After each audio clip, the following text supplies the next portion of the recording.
Okay, you should have just finished the rolling down the river activity, and I'm going to explain what you're looking at here. But asking those final two questions in the observations was a little dubious because you didn't really have access to, first off, the total yield, total actual yield, unless you calculated it. And also, you didn't get to see all the different types of things that could have happened to you. So here's what I have done. I took the different methods that students used and I gathered all of their data that I had for 1 year. I gathered all the different total yield estimates that they would have gotten. Let's take a look at what happened. So when you do the convenience sample, everybody's going to get the same answer because you can use all those leftmost or westmost, whatever it is, plots. You're going to calculate the total yield as 600.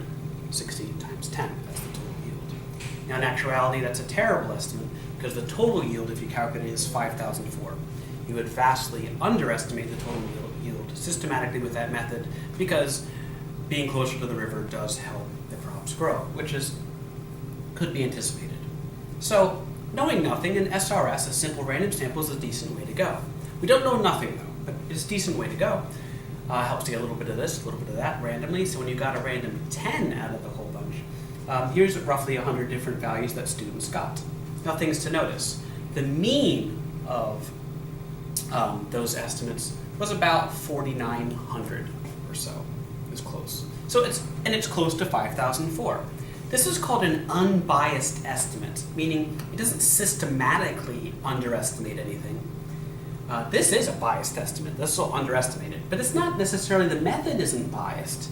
It just has a lot of variability. It was very easy for somebody to vastly underestimate or vastly underestimate, over or under, based on if you happened to get a lot of plots that were close to or far from the river, right? But notice, so we call that a lot of sampling variability in there, right? Could have a lot of sampling error.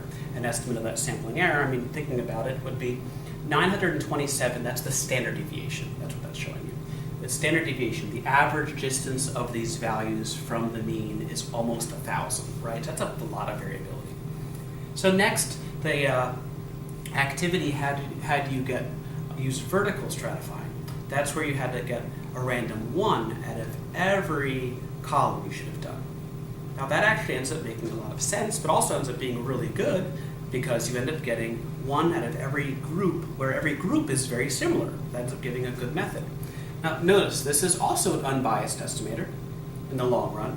My estimate got us to 5,017, about 5,000. Also close to 5,004. We'd estimate if you got all the different ways, these would all be centered around exactly 5,004. But the biggest thing to notice is that it's not, your sampling error is reduced here, right? It's not easy for you to get really wild values, and most values are very close to the mean. Notice how small the standard deviation is. On average, you're only about 435 away from the true value. Oh, sorry, the true value, which ends up being this mean. Lastly, the activity had you horizontally stratify. Notice that horizontally stratifying, actually the answers aren't that much different than this, right? That's where they had you get a random 1 out of every single row, really. Now notice, there's no real point in doing that. There's nothing that makes the rows very different from each other, that makes you have to go in and out to get those. So it's pretty much prone to the same variability as in SRS in the long run, if you notice. I think we happen to get a lower value than usual here, a little higher than usual. I don't think there's anything truly different about these two. It's kind of stratifying without a reason. And you can take a look. The mean of all my students' estimates was about 4,900, about the same as that. Which again, it's an unbiased estimator. It still is in the long run centered around 5,004. But the bad thing again is the standard deviation is large. It's easy to get values far away from that actual true value. 926, which is really close to the other one. So the big lesson here is, if you know something before sampling that you should try to keep a ratio, that you should try to keep that's important with respect to what you're measuring, you should try to break the population down into groups, right, called strata. Right? And in this case, let's look at it. Before sampling, if we didn't know the river, and we didn't know the river mattered, but we do know it matters, right? An SRS would be great, but we happen to know this is going to change things, right? These are going to be a little different than these and these, etc.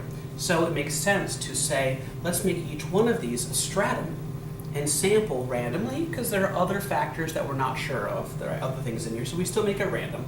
A random one, or however many, in this case it was one, out of each one of these. And that ended up giving, because these were less on average than these, than these, than these, and these are the most on average, that ended up giving us in the end a really decent way to estimate the true value, right? These are all sample statistics, and this is a sampling distribution.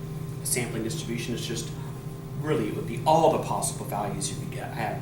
I'm modeling it, I don't have all of them, but I have a decent idea what it looks like. And that's the population parameter that we'd have there. So that's, again, why stratified random sample can be better than a simple random sample, because it can make sure we keep intact something about the population that's going to be important with respect to the variable that we're trying to measure. Oh, and sorry, finishing up then, answering questions. You look at your four methods, is there, other than convenience, one way to better way to choose one? You may have noticed that, yes, the river is going to make a difference. You actually were able to look at those values on the last page.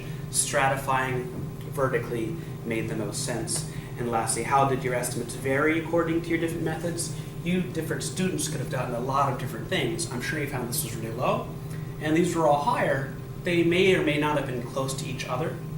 Realized the goal was actually to get close to 5,004, not to get the highest. We wanted the actual answer, right? So hopefully that helps them.